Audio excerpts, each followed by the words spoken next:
Assalomu alaykum. Obunachilar sog'misizlar, omonmisizlar? Bugungi videolarimiz Xudo xolasa Patinka bozorida bo'ladi. Shunda Patinkada sizlarga narx-navosini aytib, tushuntirib, donishtirib aytib beraman. Videomizni yoqsa like bosing, obuna bo'lib qo'ying. Assalomu alaykum. Assalomu alaykum. Siz Avvaliga butsila Necha so'm? 115 dan. 115 dan. Havo.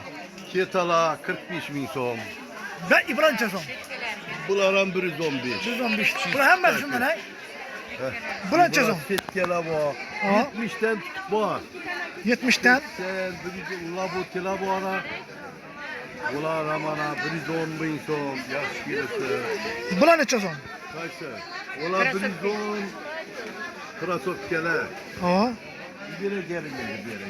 Ya basılmış kela bu. Ha. Yine bu 55 ming so'm. Polatlarında. Ha. Yine. 55 Bu ming so'm. 75 ming so'm. Ya buna 100 ming so'm. 100 ming so'mdan, ha.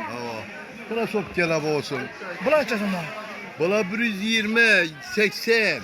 Yine ben bu 160 ming so'm. Yaxshi keldi krasotka. Yine birden bu ana, öğren bu ana. Bular necha so'm? Bular şu bakadan bak. Hava şular yine şu. Bula 70, 65, 70. O üstlerem görün yana. Öden bu ana. Bular necha so'm? Bula 100 ming so'm. Yine bu 55 ming so'm. Bula 60 ming so'm detiskila bu.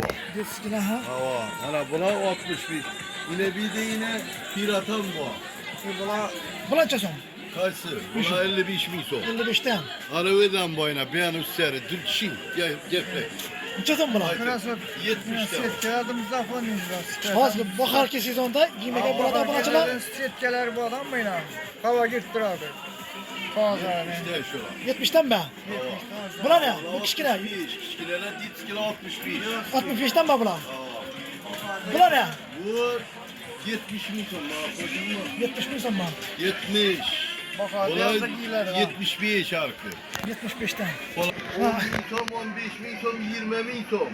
Şunun hammasi. Eski muskoy. Yine bula boyuna 55, 50, 55. Bular ham bu Türkiye. Aveden bu ana, öyle bana. Bu da 3 gün mesleğlerim tepti ana. O yine bular.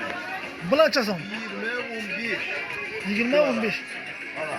Azdan beraber. Birden boyuna rastlar. Yine her xilisi bor. Cumhuriyet'in kemik yerliğimiz. Valla sağ ol. Şimdi ben bir aram. Yo. Yaxshi. Ana. Yaxşı. Bulada Bir video- tamam ala şunu yaxşılar. Şaşiken bu adı şaşiken. Öyle şaşikenden durma. Rast bir öten yanına kal. Ha, shashligim sizgimi ha? Ha. Yine bu shashligim shular kelganda obunachilar yine necha so'mdan bu shashliklar? Şaşıklayına 10 bin soğuk. 10 ming so'm. Aa ya. Yine shashligim sotadigan bu usta. Altın suyu verilgen şaşıklayına. Yaxshi, oydin, zahmatli, savdomizni bersin. Yana shu videolarimiz yakunimiz. Sog' bo'ling, omon bo'ling. Videomizni yoqsa like bosing. Patinka boqasini bilaman deganlar jo'natib qo'yasizlar. Yaxshi, sog' bo'ling.